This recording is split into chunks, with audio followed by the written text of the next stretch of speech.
Hello student, application of Gauss law ये topic हमारा चल रहा था। लास्ट दो लेक्चर में हमने electric field intensity find out की due to uniformly charge spherical shell और hollow sphere, and second electric field intensity for किसके लिए फाइंड की थी, इनफाइनाइट लॉन्ग चार्ज वायर। ये दो एप्लीकेशन हमने स्टडी कर लिए। अब हम थर्ड एप्लीकेशन स्टडी करने वाले हैं गॉस लॉ का। चलो तो देखते हैं थर्ड एप्लीकेशन क्या है। So our third application is electric field intensity और electric field due to the charge infinite plane sheet. अब हम क्या ले रहे हैं, प्लेन शीट।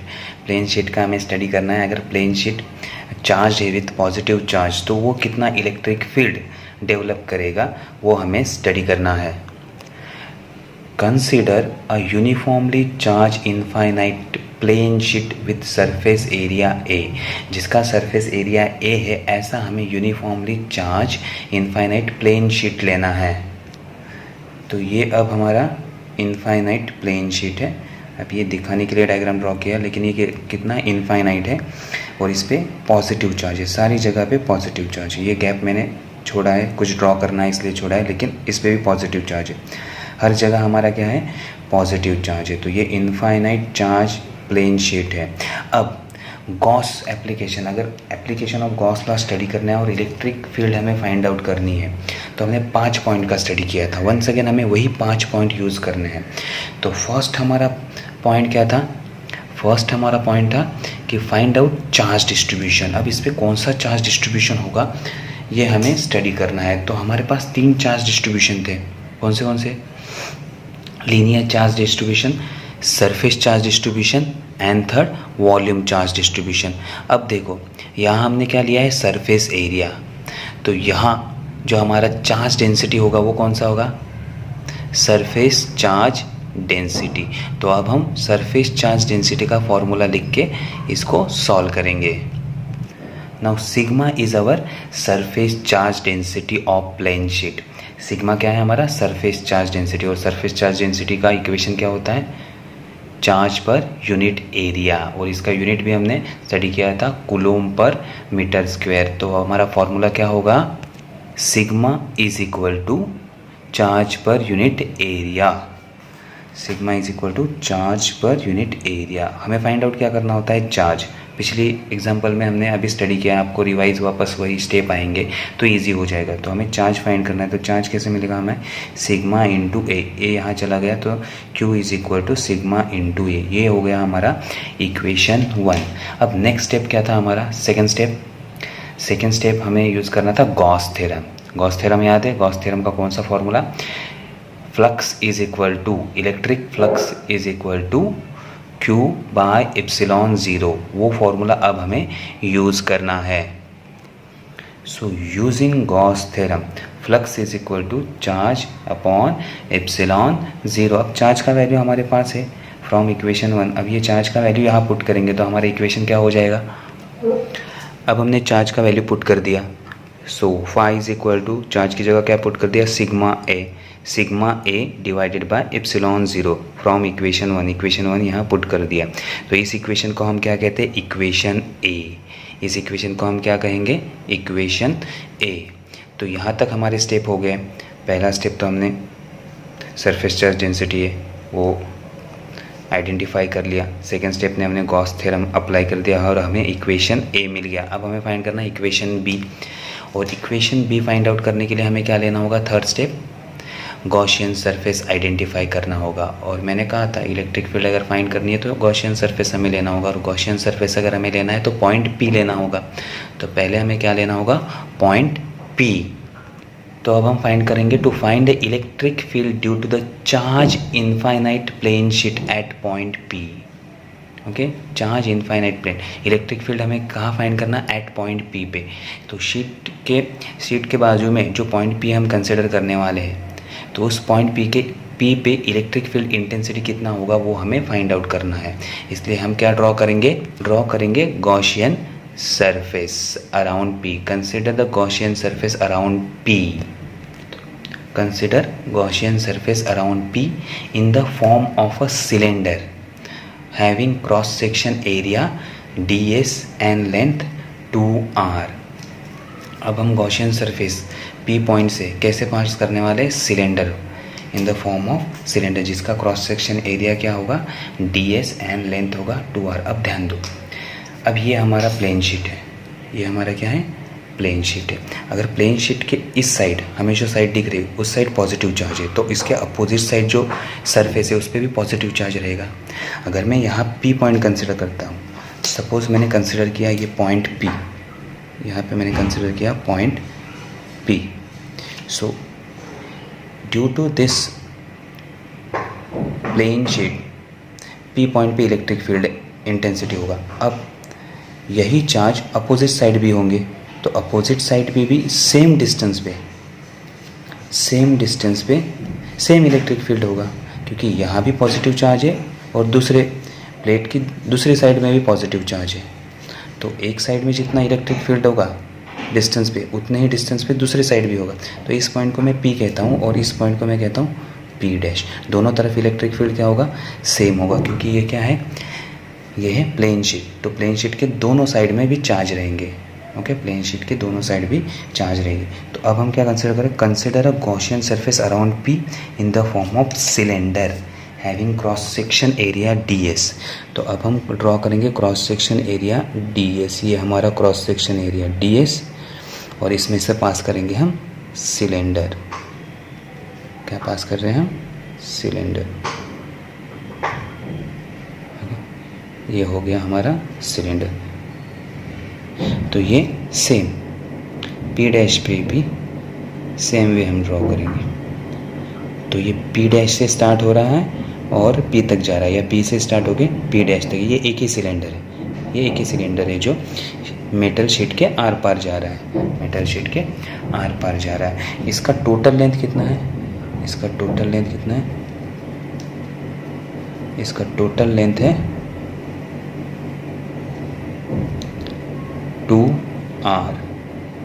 टोटल लेंथ कितना है हमारा, 2r। और ये जो एरिया है, सरफेस एरिया, ये कितना है, ds। और इन दोनों को हम क्या कहेंगे, इन दोनों को हम कहेंगे गॉसियन सरफेस।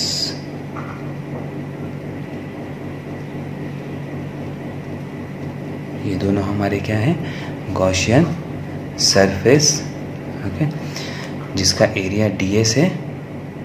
ये जो हमारे एरिया है सर्कल में अराउंड P, ये ds है, और इसका लेंथ कितना है, टोटल लेंथ 2r है। तो यहाँ से मेटल शीट से एक साइड डिस्टेंस कितना होगा, r, और दूसरी साइड होगा r। तो r प्लस r, इस सिलेंडर का लेंथ होगा r और ये सिलेंडर का लेंथ होगा r। तो r plus r 2r। Okay, यहाँ तक समझ में आ गया। So consider a Gaussian surface around P से हमने गॉसियन सरफेस ड्रॉ करना स्टार्ट किया सिलेंडर शेप में। P से P डैश तक हमने ये ड्रॉ किया है, और इस सिलेंडर के बीच में क्या है हमारा, मेटल शीट। ये सिलेंडर के बीचों बीच हमारा मेटल शीट है, कि ये सिलेंडर को दो पार्ट में डिवाइड कर रहा है, इक्वल पार्ट में, जिसका एक सिलेंडर का लेंथ r होगा और दूसरे सिलेंडर का लेंथ भी क्या होगा, r होगा। इसलिए plane sheet passing through the middle of cylinder. तो इस सिलेंडर के मिडल से ये प्लेन शीट हमारा क्या हो रहा है, पास हो रहा है। इसलिए मैंने कहा था एक का डिस्टेंस r होगा और दूसरे सिलेंडर का डिस्टेंस, दूसरे साइड वाले सिलेंडर का डिस्टेंस भी क्या होगा, r होगा। पॉइंट P का डिस्टेंस r होगा। यहाँ तक समझ में आ गया। अब थोड़ा ध्यान देना, अब थोड़ा ध्यान देना। अब हम electric field intensity find out करेंगे। इलेक्ट्रिक फील्ड इंटेंसिटी मैंने ऑलरेडी कहा था, अगर पॉजिटिव चार्ज है तो पॉजिटिव चार्ज से इलेक्ट्रिक फील्ड इंटेंसिटी क्या होगी, आउटवर्ड डायरेक्शन में ट्रैवल करेगी। तो यहाँ से electric field intensity outward direction में होगी। तो सपोज यहाँ जो चार्ज है वहाँ से इलेक्ट्रिक फील्ड आ रहा है, तो इलेक्ट्रिक फील्ड का डायरेक्शन क्या होगा, ये होगा इस ds को परपेंडिकुलर, इस ds को क्या होगा, परपेंडिकुलर।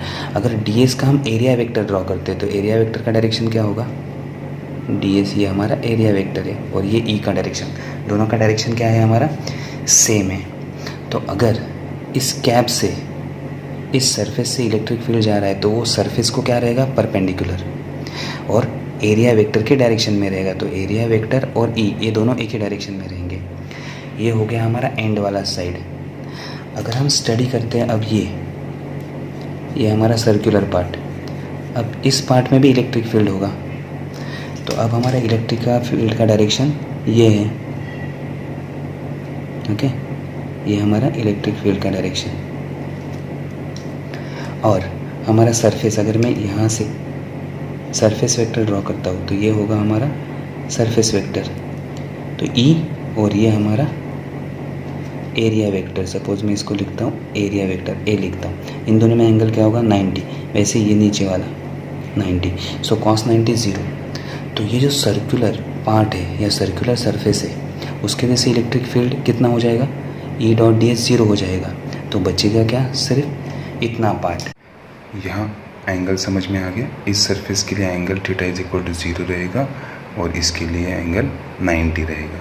अब वही हमने यहाँ लिखा है, the electric field is at right angle to the end cap. तो इस एंड कैप को इलेक्ट्रिक फील्ड, इस एंड कैप को इलेक्ट्रिक फील्ड क्या है, राइट एंगल। देयरफॉर ds और E का जो साइड होगा, डायरेक्शन होगा, वो सेम होगा और थीटा इज इक्वल टू 0 होगा। And it's magnitude same at P and P dash. E का मैग्नीट्यूड P पे और P डैश पे क्या रहेगा, सेम रहेगा, क्योंकि दोनों सेम डिस्टेंस पे है P point.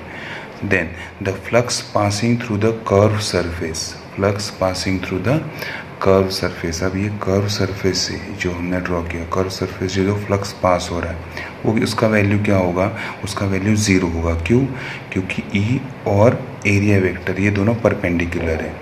The curve surface is 0 as electric field tangential to the surface. Electric field क्या है, टेंजेंशियल टू द सरफेस। अब आपको पता है हमने 3 केस स्टडी किया था इससे पहले कि अगर ये इलेक्ट्रिक फील्ड है,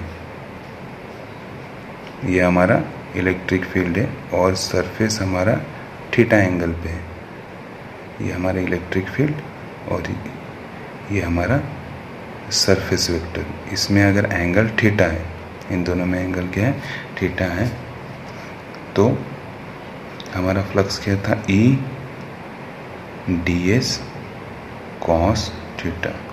ओके, अगर ये हमारा इलेक्ट्रिक फील्ड है E और सरफेस हमारा उसको परपेंडिकुलर है, ये हमारा ds वेक्टर और E वेक्टर, ये दोनों एक ही डायरेक्शन में है। सो अगर ये दोनों एक डायरेक्शन में तो थीटा का वैल्यू क्या होगा, 0, एंड फ्लक्स का वैल्यू क्या होगा, E ds। अब हमारा थर्ड केस क्या था, थर्ड केस ये हमारा E है,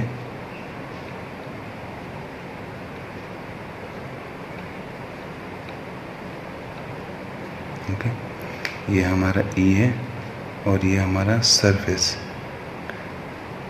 इलेक्ट्रिक फील्ड क्या है, इसको टेंजेंशियल है, मीन्स ds का वैल्यू ऊपर, सरफेस एरिया वेक्टर, और E इस डायरेक्शन में, दोनों में एंगल 90 डिग्री और cos 90 0, देयरफॉर फ्लक्स का वैल्यू 0। तो ये केस है हमारा, ये फ्लक्स का वैल्यू 0 90 डिग्री। और ये जो हमारा सेकेंड केस है, दोनों एक ही डायरेक्शन में है, तो ये दोनों एक ही डायरेक्शन में, यहाँ एंगल क्या होगा, 0। ये समझ में आ गया। मीन्स अगर हम ये ड्रॉ करते तो यहाँ E और ds और E का डायरेक्शन सेम होगा, थीटा इज इक्वल टू 0। और यहाँ हमारा E टेंजेंशियल है, E क्या है, टेंजेंशियल, किसको, ds को। ये हमारा ds सरफेस अगर हमने ले लिया तो ये एंगल 90 हो जाएगा, 90, तो फ्लक्स इज इक्वल टू 0। ये समझ में आ गया। अब यहाँ तक हमारे 3 स्टेप हो गए हैं, 3 स्टेप कंप्लीट हो चुके। नाउ 4th स्टेप क्या था हमारा, अब 4th स्टेप हमें कंसिडर करना था कि electric field intensity find out करनी थी या टोटल फ्लक्स। हमारा फॉर्मूला यूज़ करना था, flux is equal to integration E dot ds। लेकिन देखो अब यहाँ एक सरफेस है और यहाँ एक सरफेस है, ये 2 सरफेस है, तो दोनों जगह इलेक्ट्रिक फील्ड है, तो दोनों जगह की इलेक्ट्रिक फील्ड हमें फाइंड आउट करके, या दोनों की इलेक्ट्रिक फील्ड यूज़ करके हमें टोटल फ्लक्स फाइंड आउट करना होगा। तो टोटल फ्लक्स का वैल्यू क्या होगा, अब now the total flux through the close surface is, total flux through close surface is, flux is equal to integration E ds at P plus integration E D S at P dash. तो P पे electric flux कितना है और P dash पे electric flux कितना है, इन दोनों का ऐड करेंगे तो हमें क्या मिलेगा, टोटल इलेक्ट्रिक फ्लक्स। अब हमें पता है ई और डी एस एक ही साइड में है तो थीटा का एंगल 0 हो गया, थीटा का वैल्यू क्या हो गया, 0 हो गया। तो थीटा का वैल्यू 0 हो गया तो cos 0 1, तो बचा क्या, ई डी एस। अब ई तो कांस्टेंट है तो वो इंटीग्रेशन में से बाहर आ जाएगा, बचेगा क्या, flux is equal to E integration of D S at P plus E integration of D S at P dash. But integration of D सारे एरिया के छोटे छोटे एरिया को अगर हम ऐड कर देंगे तो हमें क्या मिले, सरफेस एरिया ऑफ शीट। जितना शीट का एरिया है वो टोटल एरिया हो जाएगा। So integration D S is equal to A, तो इंटीग्रेशन डी एस की जगह हम ए पुट कर देंगे तो हमें क्या मिलेगा अब वैल्यू। सो वैल्यू हमें मिलेगा flux is equal to E A plus E A, that is 2EA। इस इक्वेशन को हम कहेंगे इक्वेशन बी। तो ये भी इक्वेशन बी तक हम आ गए। अब हमारा नेक्स्ट स्टेप क्या था, equate A and B. Equation A और इक्वेशन बी को हमें क्या करना था, इक्वेट करना है। इक्वेशन बी क्या है हमारा, 2EA, तो हमने लिख दिया 2EA। और इक्वेशन ए क्या था हमारा, इक्वेशन ए है हमारा flux is equal to sigma A by epsilon 0, तो सिग्मा ए बाय एप्सिलॉन 0। अब ए हम दोनों को क्या कर देंगे, कैंसिल कर देंगे, ए कट हो गया, बचा क्या, E is equal to sigma 2 यहाँ आ गया, सो 2 एप्सिलॉन 0, ये हो गया हमारा फाइनल इक्वेशन। तो ये हमारा थर्ड एप्लीकेशन था। इसी के साथ एप्लीकेशन ऑफ गॉस लॉ ये टॉपिक फिनिश होता है। इसमें हमने 3 एप्लीकेशन स्टडी किए, electric field intensity due to hollow sphere और हॉलो